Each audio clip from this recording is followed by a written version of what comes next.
பம்பாய் திருவள்ளுவர் மன்றம் மற்றும் பிரைட் பள்ளி நிறுவனர் கல்வித் தந்தை வி. தேவதாசன் பிறந்தநாள் விழா பாண்டுப் மேற்கு பிரைட் உயர்நிலைப் பள்ளி மற்றும் இளநிலை கல்லூரியில் செப்டம்பர் 2ஆம் தேதி நடைபெற்றது.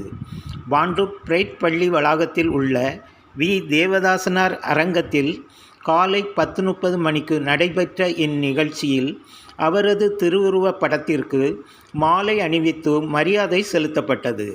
பம்பாய் திருவள்ளுவர் மன்ற தலைவர் எம். செல்வராஜ், பொதுச் செயலாளர் ஜேம்ஸ் தேவதாசன், பொருளாளர் ஜே. ஜான் கென்னடி, கல்லூரி முதல்வர் ஜஸ்டினா ஜேம்ஸ், நிர்வாக அதிகாரி செலின் ஜேக்கப் ஆகியோர் தேவதாசன் திருவுருவப் படத்திற்கு மலர்கள் தூவி மரியாதை செலுத்தினர்.